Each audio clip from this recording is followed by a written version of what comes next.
எல்லாருக்கும் அஸ்ஸலாமு அலைக்கும். நம்ம இன்னைக்கு அரபிக் ஆல்பபெட்ல 7வது எழுத்து தான் பார்க்க போறோம். அலிஃப்ல இருந்து ஹா வரைக்கும் பார்த்து முடிச்சிட்டோம் இல்லையா? அலிஃப்ல இருந்து ஹா வரைக்கும் படிச்சோம். ஃபர்ஸ்ட் அலிஃப் படிச்சோம், பா, தா, சா, ஜீம், அப்புறம் ஹா எப்படி படிக்கணும்னு சொல்லியிருந்தேன் இல்லையா? இன்னைக்கு அரபி எழுத்துல 7வது எழுத்து தான் நம்ம பார்க்க போறோம். இதை எப்படி படிக்கணும் அப்படின்னா, இது பாத்தீங்களா ஜீம் மாதிரியே தான் இருக்கும். பாத்தீங்களா 3 எழுத்துமே ஒரே மாதிரி இருக்கு பாத்தீங்களா? ஆனா ஜீமுக்கு எங்க புள்ளி இருக்கும் அப்படின்னா நடுவுல புள்ளி இருக்கும். பாத்தீங்களா நடுவுல புள்ளி இருக்கு. நடுவுல புள்ளி இருந்தா ஜீம், புள்ளியே இல்லாம இருந்துச்சுன்னா ஹா, மேல மட்டும் ஒரு புள்ளி இருந்துச்சுன்னா இது ஹா. நல்லா அழுத்தி சொல்லணும், அழுத்தமா சொல்லணும். தொண்டையுடைய உள்பகுதியில இருந்து சொல்லணும். எப்படி சொல்லணும்னா ஹா அப்படி சொல்லணும். நமக்கு கோல்டு இருந்துச்சுன்னா, அதாவது சளி பிடிச்சிருந்துச்சுன்னா தொண்டையில ஒரு மாதிரி நமக்கு சவுண்ட் வரும் இல்லையா? உள்ள இருந்து நம்ம ஒரு சவுண்ட் கொடுப்போம் இல்லையா? அந்த மாதிரி சொல்லணும். ஹா அப்படின்னு சொல்லணும். இப்ப இதுக்கு எக்ஸாம்பிள் என்னன்னு பாப்போம். இத வந்து இங்கிலீஷ்ல எப்படி படிக்கணும்னா KHA அந்த சவுண்ட்ல படிக்கணும். KHA சவுண்ட்ல படிக்கணும். ஹா ஹா நல்லா அழுத்தி சொல்லணும். தமிழ்ல வந்து இங்க இக்குஹான்னு கொடுத்திருக்கிறதுனால நீங்க இக்குஹான்னு படிச்சிடக்கூடாது. நல்லா அழுத்தமா சொல்லணும். ஹா அப்படின்னு சொல்லணும். இது எப்படி படிக்கணும் அப்படின்னு பாத்தீங்களா? இப்போ உங்களுக்கு டிஃபரன்ஸ் தெரியுதா? ஹாக்கும் எவ்வளவு டிஃபரன்ஸ் தெரியுதா? எல்லாத்தையுமே ஹான்னு சொல்லிடக்கூடாது.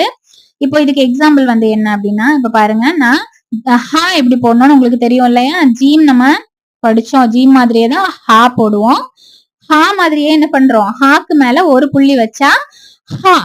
புரிஞ்சுச்சா உங்களுக்கு? நம்ம எப்படி போடணும்னு சொல்லியிருந்தோம் இல்லையா? ஃபர்ஸ்ட் வளைஞ்ச மாதிரி போட்டு ஒரு ஹாஃப் மூன் போட்டு மேல ஒரு புள்ளி வைக்கிறோம். ஒரு அரை நிலா மாதிரி போட்டு மேல புள்ளி வச்சா என்னது? ஹா. பாத்தீங்களா? ஹா மேல புள்ளி இருக்கு. ஹாக்கு எங்க புள்ளி இருக்கும்? மேல இருக்கும். இதுக்கு ஹுபுஸ். ஹுபுஸ் ஹுபுஸ் அப்படின்னா என்னன்னா பிரெட், ரொட்டி, பன் எல்லாத்தையும் குறிக்கக்கூடியதுதான் வந்து ஹுபுஸ். நீங்க கல்ஃப்ல யாராவது வேலை பாக்குறவங்க இருந்தாங்கன்னா அவங்க சொல்லிருப்பாங்க இல்லையா? கேள்விப்பட்டிருப்பீங்க நிறைய விஷயம்.